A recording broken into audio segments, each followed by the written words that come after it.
నమస్తే, welcome to Y news. నేను Kalyani. The news sponsored by Wyra family restaurant, national highway, Tetagunta. నోరూరించే వంటకాలు, అసలైన మసాలా దమ్ముతో అదిరిపోయే నాన్ వెజ్ రుచులు మీకోసం. విచ్చేయండి Wyra family restaurant, national highway, Tetagunta, Tuni మండలం, కాకినాడ జిల్లా. పర్యావరణ ప్రేమికుడు దాలియనాయుడు మాస్టర్ వన సంరక్షణతో పాటు పక్షులకు ఆహారం అందించే మహాసంకల్పం ప్రశంసనీయం. నగర వాతావరణంలో పాత సంప్రదాయాలు మరుగున పడ్డాయి. అయితే దాలియనాయుడు మూగజీవాల ఆకలి తీర్చేందుకు వరికంకులు ఊరువాడ అందజేస్తున్నారు. మున్ముందు ఆలయాల్లో వరికంకులు అమర్చేందుకు దాలియనాయుడు మాస్టర్ అభ్యర్థనకు దేవాదాయ ధర్మాదాయ కమిషనర్ రామచంద్రమోహన్ సానుకూలంగా స్పందించారు. లోవ దేవస్థానంలో దాలియనాయుడు మాస్టర్ కమిషనర్కు కంకులు అందజేశారు.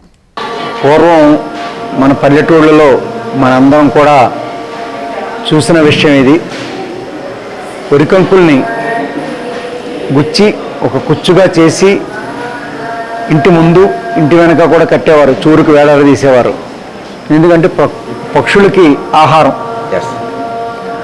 ఇంకో ఆచారం ఏంటంటే తొలి పంట ఉంటుంది. పంట కొయ్యగానే ఆ మొదటి రోజు వచ్చిన దాన్ని ఇలా కుచ్చులుగా అల్లి అదొక కళాత్మకంగా కుచ్చులుగా చేసి ఇంటి ముందు కట్టేవారు. అది పైకి ఏంటంటే అలంకరణగా కనిపిస్తుంది, కానీ యాక్చువల్గా దాని అంతరార్థం ఏంటంటే ఆ మోగజీవాలకి ఆహారం అందించడం. అనేక రకాల పక్షులు, పిచ్చుకలు, రామచిలుకలు, బుడతలు,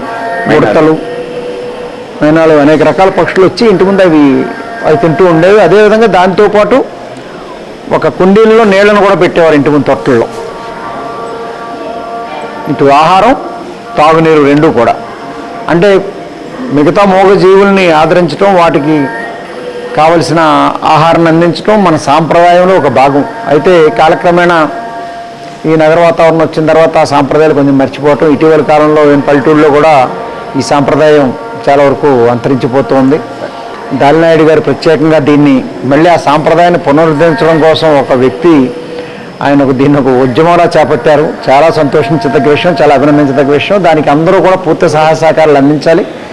ఇప్పుడు ఆయన కోరిన విధంగా మేము దేవాదాయ శాఖలో ఉన్న దేవాలయాల్లో కూడా ఈ వరికంకుల కుచ్చుల్ని